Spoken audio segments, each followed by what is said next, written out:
जय हिंद। नमस्कार सभी साथियों को। आज की क्लास साथियों अपने पशु परिचर परीक्षा 2024 के लिए इम्पोर्टेंट रहने वाली है। इस क्लास में हम साथियों अपने राजस्थान का जो भूगोल के क्वेश्चन बनते हैं, इतिहास के, कला संस्कृति के सारे इम्पोर्टेंट एमसीक्यू क्वेश्चन है वो इसी क्लास में कवर करने का प्रयास करेंगे। तो आपके एग्जाम की दृष्टि से इम्पोर्टेंट क्लास रहने वाली है, तो सभी साथियों को क्लास में बने रहना है अंत तक। तो चलिए बिना किसी देरी के क्लास को शुरू करते हैं। और आज का हमारा पहला क्वेश्चन देखिए।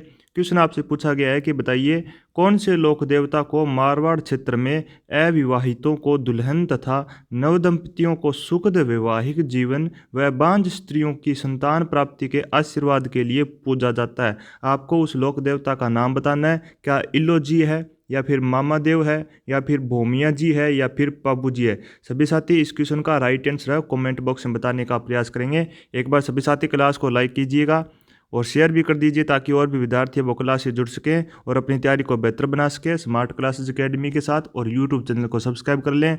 तो उम्मीद करता हूँ सभी साथियों ने इस क्वेश्चन का राइट आंसर है वो कमेंट बॉक्स में बताने का प्रयास किया होगा। तो अब एक बार सभी साथी समझने का प्रयास करेंगे।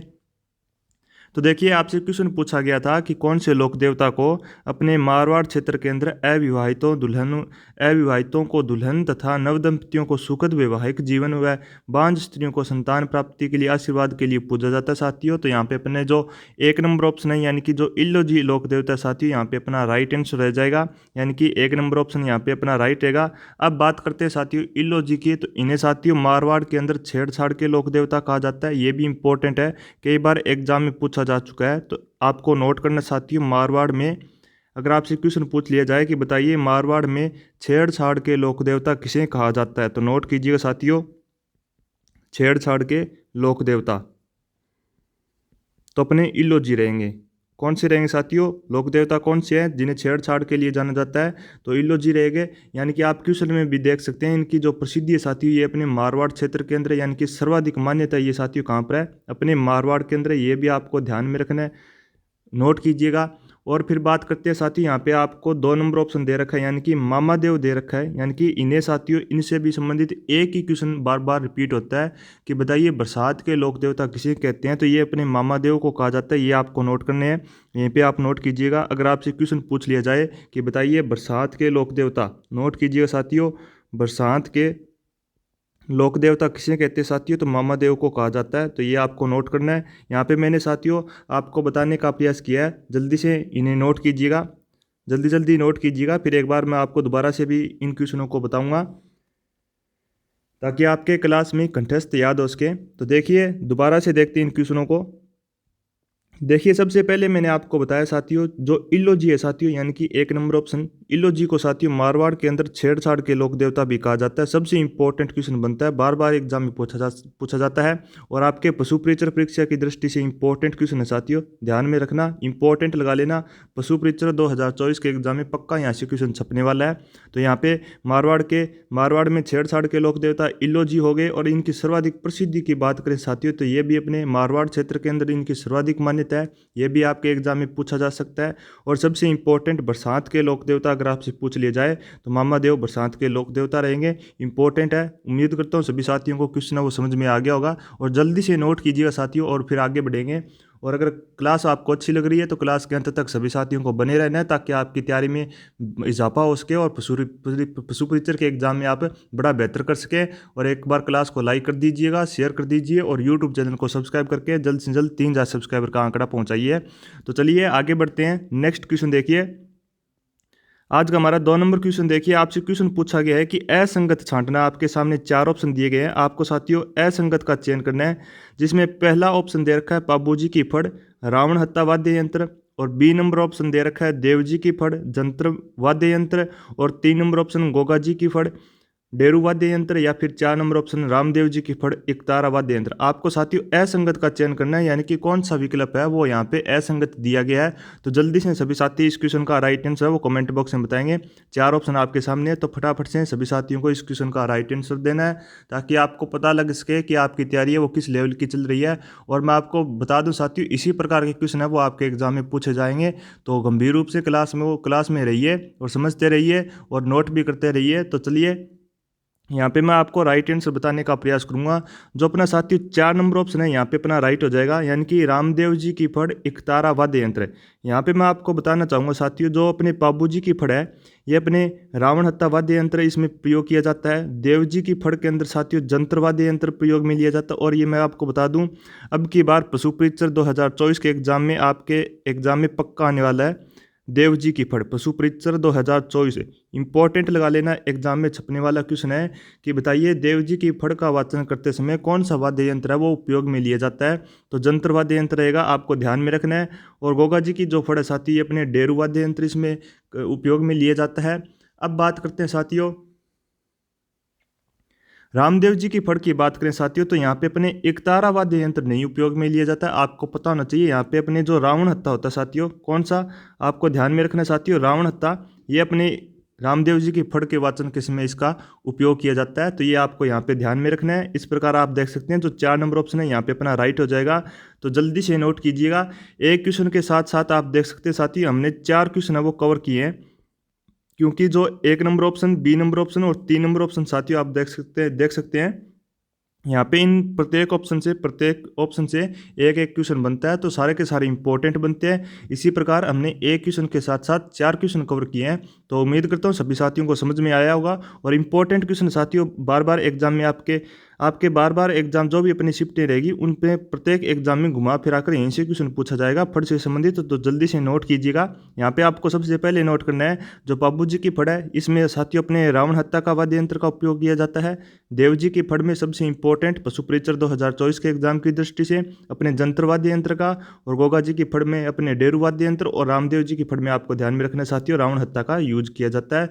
4 नंबर ऑप्शन यहाँ पे अपना राइट हो जाएगा, यानी कि असंगत होगा। तो जल्दी से नोट कीजिएगा, फिर आगे बढ़ेंगे। जल्दी से नोट कीजिएगा। जो भी विद्यार्थी रीट की तैयारी करना चाहता है वो हमारे यूट्यूब चैनल से जुड़ सकता है रीट 2025 की। तो क्योंकि साथियों आपको इसी प्रकार राजस्थान जी के वो बेहतर से बेहतर क्वेश्चनों द्वारा आपको हल करवाया जाएगा और संपूर्ण आपको क्लास में याद करवाया जाएगा। तो हमारे साथ जुड़ सकते हैं और अपनी तैयारी को बेहतर बना सकते हैं। तो चलिए आगे बढ़ते हैं। उम्मीद करता हूँ आज का हमारा 2 नंबर क्वेश्चन है वो नोट कर लिया होगा। और यूट्यूब चैनल को सब्सक्राइब करना मत भूलिएगा साथियों, स्मार्ट क्लासेस अकेडमी के नाम से अपना यूट्यूब चैनल है। चलिए नेक्स्ट क्वेश्चन आपसे पूछा गया है 3 नंबर क्वेश्चन देखिए आज का हमारा, कि किस लोक देवता की आराधना में माठ या फिर माठे नामक वाद्य यंत्र बजाए जाते हैं। Ramdev ji 1 number option, B number option Teja ji, या फिर 3 नंबर ऑप्शन बाबू जी, या फिर 4 नंबर ऑप्शन गोगा जी। जल्दी से सभी साथी इस क्वेश्चन का राइट आंसर है वो बताएंगे। किस लोक देवता की आराधना में माठ या फिर माठे नामक वाद्य यंत्र वो बजाए जाते हैं। 4 ऑप्शन आपके सामने, जल्दी से बताएंगे। अगर बात करें साथियों यहाँ पे 4 नंबर ऑप्शन यानी कि गोगा जी की बात करें साथियों, तो आपको ध्यान में रखना है इनके पिता का नाम, आपको ध्यान में रखना है इनके पिता का नाम था साथियों जेवर। क्या नाम था साथियों, इनके पिता का नाम जेवर था, आपको ध्यान में रखना है।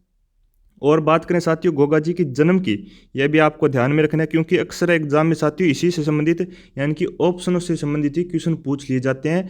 तो गोगा जी का जन्म होता है साथियों ददरेवा गांव चूरू केंद्र। कहाँ पे होता है साथियों, ददरेवा गांव चूरू केंद्र, यहाँ पे अपने गोगा जी का जन्म होता है। ये आपको ध्यान में रखना है। तो मेरे साथ साथ एक बार सभी साथी समझते हुए चलेंगे। और नोट करने के लिए साथियों आपको जब टाइम दिया जाए तब आपको नोट करना है, एक बार समझने का प्रयास करेंगे। तो यहाँ पे मैंने आपको साथियों गोगा जी के बारे में बताया। अब चलिए यहाँ पे अपन लोग राइट आंसर देखते हैं। तो जो कि अपना 3 नंबर ऑप्शन है, यहाँ पे 3 नंबर क्वेश्चन आज का हमारा, इसका साथियों जो पाबू जी है साथियों यहाँ पे, यानी कि 3 नंबर ऑप्शन है यहाँ पे अपना राइट हो जाएगा। यानी कि पाबू जी लोक देवता की आराधना में माठ या फिर माठी नामक वाद्य यंत्र बजाए जाते हैं। नोट कीजिएगा 3 नंबर ऑप्शन।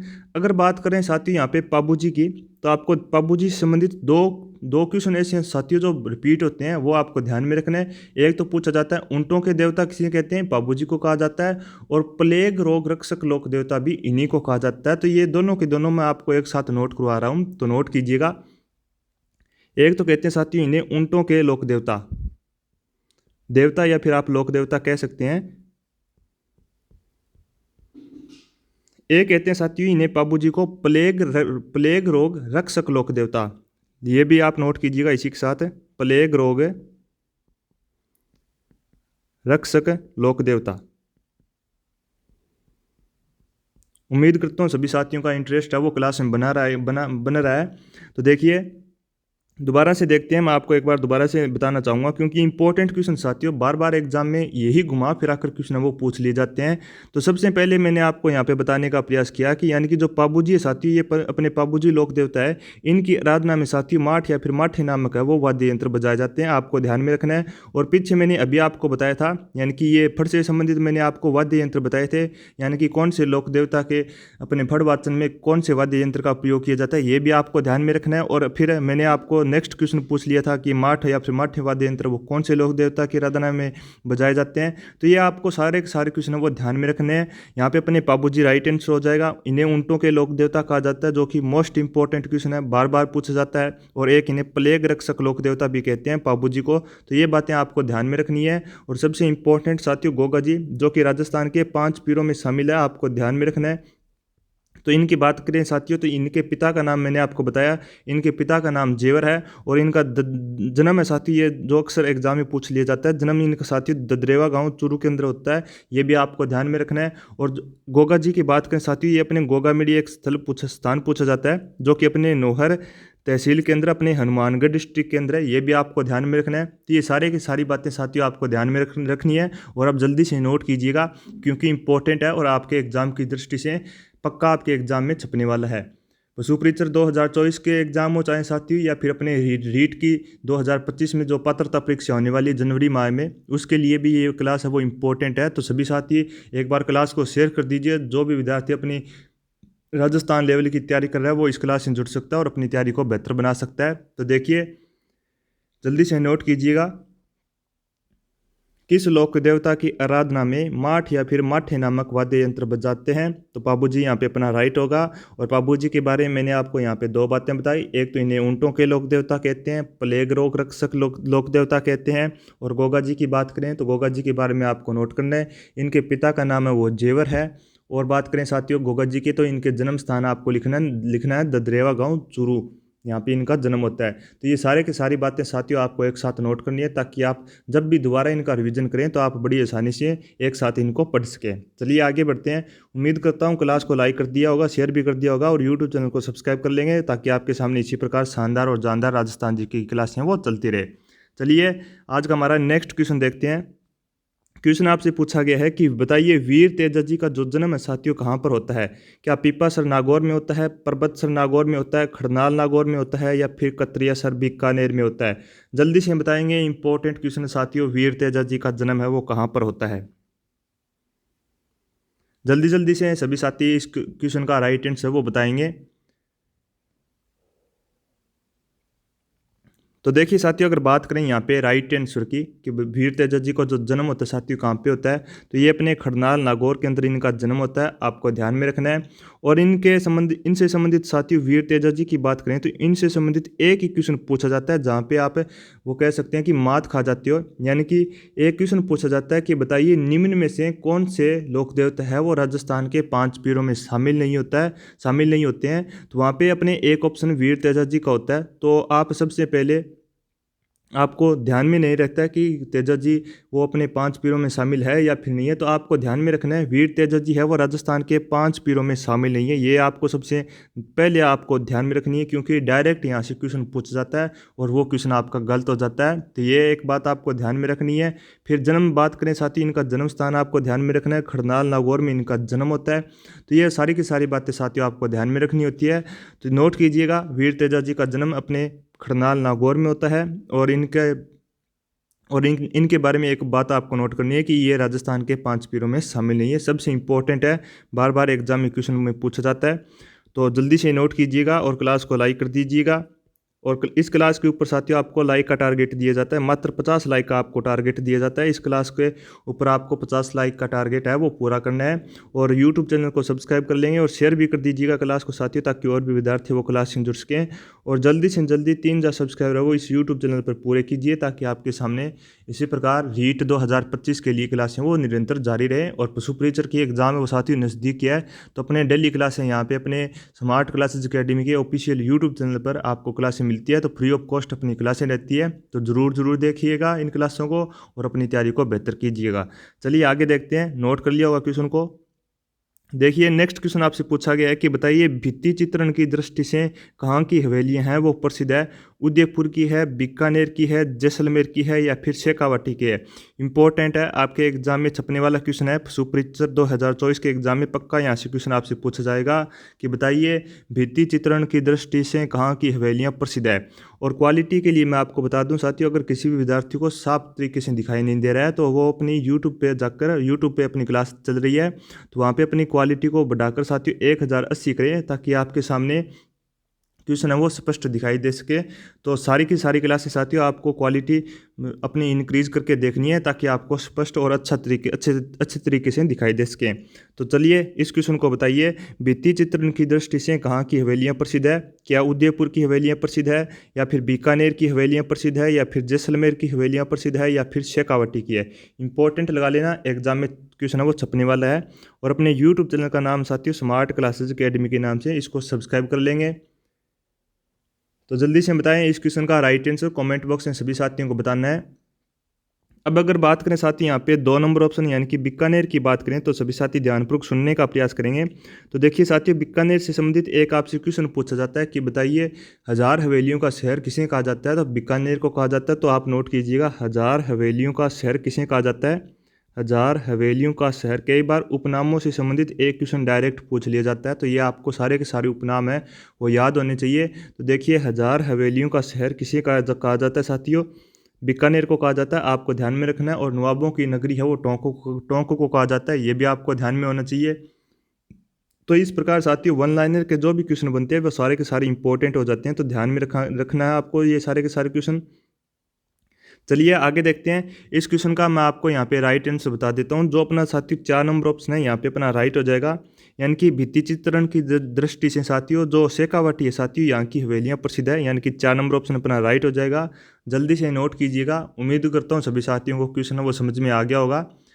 चलिए आगे बढ़ते हैं, जल्दी से नोट कीजिएगा। और मात्र साथियों आपको इस क्लास के ऊपर 50 लाइक का टारगेट दिया गया, इस टारगेट को भी पूरा कीजिएगा और 3000 सब्सक्राइबर भी पूरे कीजिए। और पीडीएफ के लिए मैंने आपको बता दूं साथियों, पीडीएफ के लिए आपको इस यूट्यूब चैनल पर 3000 सब्सक्राइबर पूरे करने हैं, तभी आपको टेलीग्राम के द्वारा आपने इस जो भी अपनी क्लासें रहती है यूट्यूब चैनल पर उनकी फ्री ऑफ कॉस्ट पीडीएफ आपको प्रोवाइड करवाई जाएगी टेलीग्राम के द्वारा। तो जल्दी से यूट्यूब चैनल को सब्सक्राइब कर लें, स्मार्ट क्लासेज अकेडमी के नाम से अपना यूट्यूब चैनल है। चलिए नेक्स्ट क्वेश्चन देखते हैं। आपसे क्वेश्चन पूछा गया है कि बताइए सालिम सिंह की हवेली है वो कहाँ पर है। क्या चित्तौड़गढ़ के अंदर है, जैसलमेर के अंदर है, बाड़मेर के अंदर है, या फिर बीकानेर के अंदर है। सभी साथी बताएंगे सालिम सिंह की हवेली कहाँ पर है। इंपॉर्टेंट क्वेश्चन है साथियों, अपने सीईटी 2024 के एग्जाम में क्वेश्चन पूछा जा चुका है, सीईटी 2024 ग्रेजुएशन लेवल के एग्जाम में। तो सारे के सारे इंपॉर्टेंट क्वेश्चन साथियों आपके एग्जाम की दृष्टि से। तो देखिए ये भी क्वेश्चन आया हुआ है। तो बताइए सालिम सिंह की हवेली वो कहाँ पर है। बड़ा ही सरल और आसान क्वेश्चन साथियों, अगर आप सुपरीक्षर की तैयारी कर रहे हैं तो आपके लिए बड़ा ही सरल और आसान क्वेश्चन है। तो जल्दी से कमेंट बॉक्स में इस क्वेश्चन का राइट आंसर वो बताएंगे। सालिम सिंह की हवेली कहाँ पर है, चित्तौड़गढ़ में, जैसलमेर में, 3 नंबर ऑप्शन बाड़मेर में, 4 नंबर ऑप्शन बीकानेर में। जल्दी से बताएं सभी साथी सालिम सिंह की हवेली कहाँ पर है। और जो भी भाई बंधु अपने रीट 2025 पात्रता परीक्षा की तैयारी कर रहा है तो वो हमारे यूट्यूब चैनल से जुड़ सकता है और अपनी तैयारी को बेहतर बना सकता है। तो देखिए बात करते हैं साथियों यहाँ पे राइट आंसर की। तो अपना जो साथियों 2 नंबर ऑप्शन है यहाँ पे अपना राइट हो जाएगा, यानी कि जो सालिम सिंह की हवेली है साथियों ये अपने कहाँ पर है, जैसलमेर के अंदर है। नोट कीजिएगा जैसलमेर के अंदर। और इंपॉर्टेंट लगा लेना, सारे के सारे क्वेश्चन साथियों इंपॉर्टेंट है पशु परीक्षा 2024 के एग्जाम की दृष्टि से। तो नोट कीजिएगा इंपॉर्टेंट क्वेश्चन को, पशु परीक्षा 2024। जो मैं आपको साथियों जिस क्वेश्चन के साथ में मैं पशु परीक्षा 2024 नोट करता हूं, यानी कि वो क्वेश्चन है वो एग्जाम की दृष्टि से इंपॉर्टेंट है। अपने जो सीईटी के लिए क्लासें लगाई गई थी साथियों उन क्लासों से भी खूब सारे क्वेश्चन है वो आपके सीईटी के एग्जाम में क्वेश्चन पूछे गए थे, आपके सामने प्रूफ भी दिया गया है, उन क्लासों को भी आप देख सकते हैं।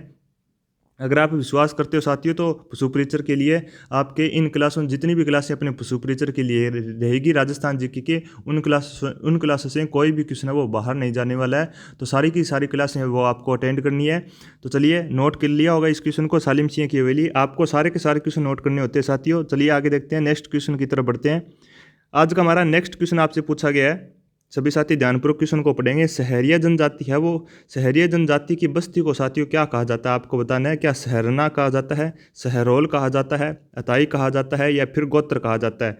जल्दी से सभी साथी बताएंगे। शहरिया जनजाति की बस्ती होती है साथियों, उसको क्या कहा जाता है। तो देखिए यहाँ पे आपके सामने 4 ऑप्शन है। यहाँ पे जो पहला ऑप्शन है साथियों, यहाँ पे अपना राइट हो जाएगा, यानी कि शहराना, यानी कि 1 नंबर ऑप्शन यहाँ पे अपना राइट हो जाएगा। शहरिया जनजाति की बस्ती को शहराना कहा जाता है, नोट कीजिएगा। चलिए आगे देखते हैं। आपसे नेक्स्ट क्वेश्चन पूछा गया है कि बताइए वह गुर्जर प्रतिहार शासक जिसने कन्नौज विजय के उपलक्ष्य में परम भट्टारक महाधिराज परमेश्वर की उपाधि वो धारण की थी। क्या वत्सराज ने धारण की थी, या फिर नागभट्ट प्रथम ने, या फिर नागभट्ट द्वितीय ने, या फिर मिहिर भोज ने। सभी साथी इस क्वेश्चन का राइट आंसर बताएंगे कि उस गुर्जर प्रतिहार शासक का आपको साथियों नाम बताना है जिसने कन्नौज विजय के उपलक्ष्य में परम भट्टारक महाधिराज परमेश्वर की उपाधि धारण करता है। तो जल्दी से सभी साथी बताएंगे। ये आपको उपाधियां ध्यान में रखनी साथियों, सारी की सारी उपाधियां वो इंपॉर्टेंट है, आपके एग्जाम में क्वेश्चन पूछा जाता है उपाधियों से संबंधित। तो इंपॉर्टेंट लगा लेना इस क्वेश्चन को, इंपॉर्टेंट लगा लेना एग्जाम की दृष्टि से। तो जल्दी से सभी साथी इस क्वेश्चन का राइट आंसर भी बताएंगे। परम भट्टारक महाधिराज परमेश्वर की उपाधि वो किसके द्वारा धारण की जाती है। तो देखिए ध्यानपूर्वक देखेंगे सभी साथी। यहाँ पे जो अपना 3 नंबर ऑप्शन है साथी, यहाँ पे राइट हो जाएगा, यानी कि नागभट्ट द्वितीय के द्वारा परम भट्टारक महाधिराज परमेश्वर की उपाधि वो धारण की जाती है। तो ये आपको ध्यान में रखना है, उपाधियों के नाम सारे के सारी उपाधियाँ वो इंपॉर्टेंट है। तो यहाँ पे अपना 3 नंबर ऑप्शन साथी राइट हो जाता है। चलिए साथियों अब आगे बढ़ते हैं। अब साथियों मैं आपको नेक्स्ट कुछ इंपॉर्टेंट क्वेश्चन है वो नोट करवाना चाहूँगा जो कि साइंस से संबंधित है।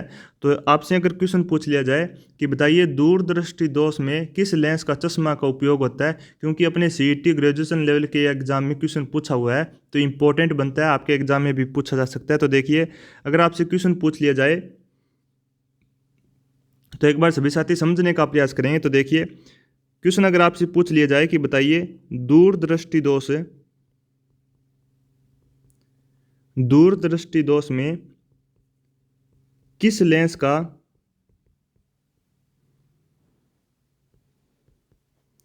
चश्मा है साथियों, वो किसका प्रयोग होता है, चश्मा प्रयोग होता है।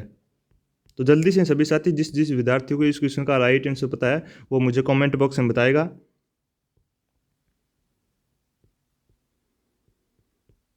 एक तो अपना पहला क्वेश्चन ये बनता है साथियों, और चलिए एक साथ मैं आपको दूसरा क्वेश्चन भी नोट करवाने का प्रयास करूंगा। सबसे पहले इस क्वेश्चन को आप मुझे इस क्वेश्चन का राइट आंसर वो बताने का प्रयास करेंगे कि दूरदृष्टि दोष में किस लेंस का चश्मा का प्रयोग होता है। तो देखिए जो साथियों उत्तल लेंस होता है, यहाँ पे अपना राइट हो जाएगा उत्तल लेंस। कौन सा लेंस होता है साथियों, उत्तल लेंस। इस क्वेश्चन को नोट कीजिएगा फिर आगे बढ़ेंगे।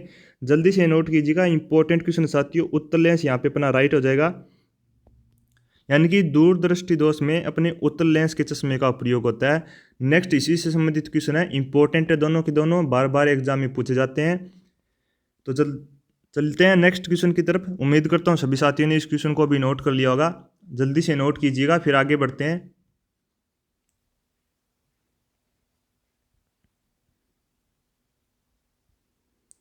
चलिए नेक्स्ट क्वेश्चन को देखते हैं।